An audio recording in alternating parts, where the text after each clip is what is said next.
जब कोई व्यक्ति किसी के सहारे किसी ऊंचाई पर पहुंच जाता है और वहां पहुंचने के बाद सामने वालों को ही लात मारकर गिराने की कोशिश करता है, तो ऐसे व्यक्ति को आप क्या कहेंगे? सेल्फिश, अपॉर्चुनिस्ट या कुछ और? जाहिर है हर कोई ऐसा ही कहेगा। कुछ दिनों से ऐसे ही एक खबर देखने को मिल रही है।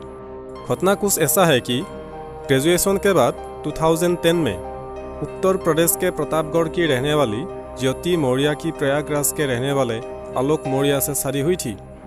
जब उन्होंने शादी के बाद अपनी पढ़ाई जारी रखने की इच्छा जताई तो उन्हें अपने पति और उनके परिवार से पूरा समर्थन मिला। इसके बाद आलोक ने अपनी पत्नी का दाखिला प्रयागराज के एक अच्छे कोचिंग सेंटर में करा दिया। वो पीसीएस की तैयारी करने लगी।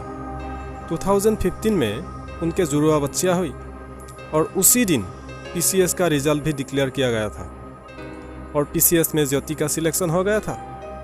इस सफलता के लिए उन्होंने अपने पति और उनके परिवार को क्रेडिट दिया था। 2020 तक तो सब कुछ ठीक चल रहा था, लेकिन चीजें दूसरी दिशा में बदल गई जब ज्योति मौर्य की मुलाकात होमगार्ड कमांडेंट मनीष दुबे से हुई।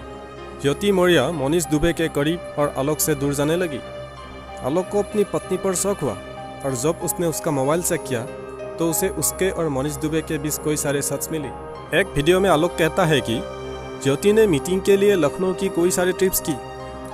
आलोक को हमेशा उसकी ट्रिप्स पर संदेह रहता था और एक दिन वो ऐसे ही एक मीटिंग में उसका पीछा भी किया था। जो संदेह था वो ही सच निकला। आलोक ने क्लेम किया कि ज्योति ने यूपी के गाजियाबाद के होमगार्ड कमांडेंट मनीष दुबे के साथ रात बिताई। आलोक ने दावा किया कि उसने उन्हें होटल से बाहर निकलते समय रेड हैंडेड पकड़ा था और जब पूछा गया तो ज्योति ने आलोक को बताया कि मनीष उसका प्रेमी था। आलोक का कहना है कि जब ज्योति मौर्य को पता चला कि आलोक को सब कुछ पता चल गया है और उसने उसका विरोध किया तो मनीष दुबे के साथ मिलकर आलोक की हत्या की साजिश रची। आलोक ने थाने में इसकी शिकायत की, लेकिन कोई सुनवाई नहीं हुई। इसके विपरीत इन दावों को दबाने के लिए एसडीएम ज्योति मौर्य ने आलोक और उसके परिवार के अन्य सदस्यों के खिलाफ दहेज उत्पीड़न का मुकदमा दर्ज कर दिया। ज्योति मौर्य के मामले में उनके पति ने दावा किया है कि वो एक करप्ट अधिकारी थी और उन्होंने कमीशन लिया था। जब इसका जांच की गई तो चौंकाने वाली बात यह सामने आई कि उसने एक महीने के भीतर खासकर अक्टूबर 2021 में 6 लाख रुपए कलेक्शन किए। आलोक कहता है कि ज्योति ने उसे छोड़ने की धमकी दी थी। इससे जुड़ी आलोक और ज्योति के बीच हुई एक कॉल रिकॉर्डिंग भी वायरल हुई है, जिसमें वो बोल रही थी कि वो आलोक के साथ नहीं रहेगी। अगर दूसरी तरफ देखा जाए तो ज्योति मौर्य का आरोप है कि आलोक ने भी उसके साथ चीटिंग की है। ज्योति ने कहा कि उसकी शादी से पहले आलोक ने खुद को पंचायत अधिकारी होने का दावा किया था, लेकिन उसकी नियुक्ति सफाई कर्मचारी के तौर पर ही हुआ था। उनके शादी के कार्ड में भी आलोक मौर्य खुद को पंचायत अधिकारी ही दिखाता था। अगर दोनों का दावा सच है तो ये भी सच है कि दोनों की तरफ से चीटिंग हुई है। लेकिन एक बात समझ में नहीं आ रही है कि ज्योति को क्या 12 साल लग गए इस चीज को जानने के लिए कि उसका पति एक सफाई कर्मी है। नो डाउट पहले से ही सब कुछ पता था, लेकिन फिर भी 10 सालों तक सब कुछ ठीक रहा। लेकिन जैसे ही वो एसडीएम बनी तो उसे लगने लगी कि अब उसको पति और उसके परिवार की कोई ज़रूरत नहीं। सेम केस कानपुर से भी आ रही है। खबर के मुताबिक अर्जुन मौर्य नाम के एक शख्स ने अपने वाइफ को मजदूरी करके भी पढ़ाया, यहाँ तक कि कर्जा भी लिया था।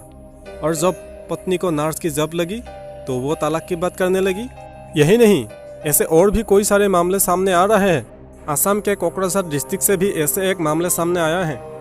पाया गया है कि पति मजदूरी करता है, पत्नी असम पुलिस की तैयारियां कर रही थी। पति का कहना है कि वो अपनी बीवी के ट्रेनिंग से लेकर सभी टाइप के खर्चा अपनी मजदूरी से कमाई हुई पैसों से उठा रहा था। लेकिन जैसे ही उसकी पत्नी असम पुलिस में ज्वाइन की, धीरे धीरे पति से दूर होने लगी और फाइनली ईद के पिछले ही दिन पति से कह दिया वो उससे अलग होना चाहती है। गवर्नमेंट जॉब मिलने के बाद तलाक देना ये एक ट्रेंड बन गया है क्या हमारे इंडिया में? ज्योति मौर्य केस के बाद जिस तरह इस टाइप के मामले सामने आ रहे हैं, इसको देखते हुए ऐसा लगता है ये सच में एक ट्रेंड बन गया है हमारे लड़कियों के बीच। अरे ये लड़कियां खुद को क्या समझते हैं बे? नो डाउट समाज में इसका बहुत ही बुरा असर पड़ने वाला है। मैं ऐसे ही कुछ नेगेटिव इम्पैक्ट के बारे में यहाँ ब्रीफली डिस्कस करना चाहूँगा। पहला, अब हस्बैंड्स अपने वाइफ को पढ़ाने से पहले 100 बार सोचेगा। अगर कोई हस्बैंड अपनी पत्नी को पढ़ा रहा है तो हो सकता है इस घटना के बाद स्टडी कंटिन्यू करने नहीं देगा। दूसरा, अगर लड़का किसी प्रेस्टिजियस जॉब में नहीं है तो किसी जॉब करने वाली लड़की से शादी करने से पहले 10 बार सोचेगा। यहाँ तक कि ज़्यादा पढ़े लिखे लड़कियों से शादी करने से भी लोग घबराएंगे। तीसरा, गलती किसी और का और भुगतना पड़ेगा किसी और को। ऐसे ही एक सिचुएशन पटना में देखने को मिला है। खान सर ने ट्विटर के माध्यम से बताया है कि उनके कोचिंग में बीपीएससी की तैयारियां कर रही 93 महिलाओं के पति आए और उन्हें अपने साथ ले गए। उनका मानना है कि परीक्षा पास करने और नौकरी पाने के बाद उनकी पत्नियां भी ज्योति मौर्य की तरह ही काम कर सकती है। ऐसे घटना के पीछे जो मेन रीज़न मुझे लगता है वो है लोगों का मेंटेलिटी। क्योंकि हमारे इंडिया में ज़्यादातर लोगों का मेंटेलिटी कुछ ऐसा है कि गवर्नमेंट जॉब मतलब लाइफ टाइम सिक्योरिटी। अगर किसी को गवर्नमेंट जॉब मिल जाए तो उसको लगने लगता है कि बस उसका लाइफ सेटल हो गया, उसका लाइफ सिक्योर्ड हो गया। अगर कोई उसका साथ नहीं भी दे रहा है तो भी कोई फर्क नहीं पड़ेगा। इसी के चलते वो अपनों को भी इग्नोर करने लगता है। इस मामले में तो लड़कियां और भी एक स्टेप आगे है। ये तो चाणक्य भी कहते थे कि लड़कियां अक्सर लालची होती है और सोच हमारे सामने है। जो भी हो, ये ट्रेंड और कुछ दिन तक चलेगा। हमें पता है इंडिया में अगर कुछ नया ट्रेंड आता है तो वो कुछ दिन तक चलता है और फिर अपने आप गायब हो जाता है।